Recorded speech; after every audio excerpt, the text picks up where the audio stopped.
কাকুলি সকাল ৮টা থেকে মূলত উপজেলা পরিষদ নির্বাচনের যে ভোট ব্যবস্থাপনা সেটি শুরু হয়েছে এবং এখন প্রায় ৩ ঘন্টা অতিক্রম করেছে।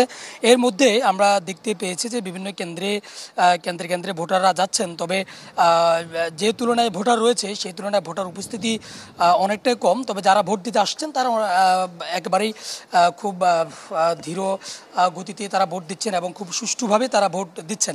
এখন আমি যেখানে আছি সেটি হচ্ছে মাধবপুরের আন্দিউড়া ইউনিয়নের আন্দিউড়া উম্মতুন্নেছা উচ্চ বিদ্যালয়। এই কেন্দ্রে ভোটার রয়েছে প্রায় ১৬০০-র অধিক ভোটার রয়েছে। সেখানে ৩ ঘন্টায় ভোট পড়েছে, ২০০-র মতো ভোট ইতিমধ্যে পড়েছে। এবং আমরা একটি জিনিস লক্ষ্য করেছি বিভিন্ন কেন্দ্রে কেন্দ্রে গিয়ে, যে এবারের উপজেলা পরিষদ নির্বাচনের যে কয়েকটি কেন্দ্রে গিয়েছি সেখানে নারী ভোটারদেরও ব্যাপক উপস্থিতি, যতজন ভোট দিচ্ছে তাদের মধ্যে নারী ভোটারদের উপস্থিতি একটু ভালো দেখছি এবং তরুণ ভোটাররা রয়েছেন। সব মিলিয়ে ভোটের উপস্থিতি কম হলেও পরিস্থিতি ভালো এমনটি বলা যায়।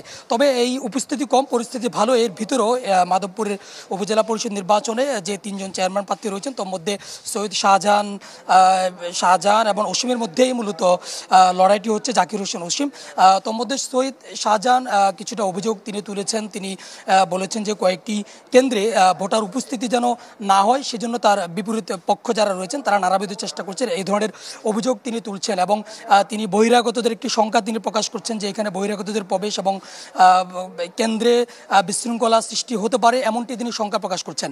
যদিও তিনি শঙ্কা প্রকাশ করছেন, তবে এখন পর্যন্ত সেই ধরনের কোনো ঘটনা আমরা এখন পর্যন্ত দেখিনি। তবে কেন্দ্রের বাইরে সাধারণ ভোটার যারা রয়েছেন তাদেরকে হুমকি ধামকি দেওয়া হচ্ছে এমনটি তিনি অভিযোগ তুলেছেন।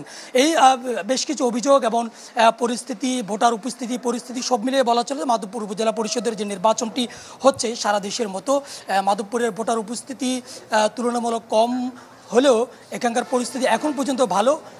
কেন্দ্রে কেন্দ্রে এসে ভোটাররা ভোট দিচ্ছেন। বেলা বাড়ার সাথে সাথে এই ভোটার উপস্থিতি আরও বাড়বে বলে প্রত্যাশা করছেন ভোটাররা এবং যারা প্রতিনিধি রয়েছেন তারা। তখন হয়তো নতুন করে এখান থেকে আবারও তথ্য দেওয়া যাবে। কাকুলি।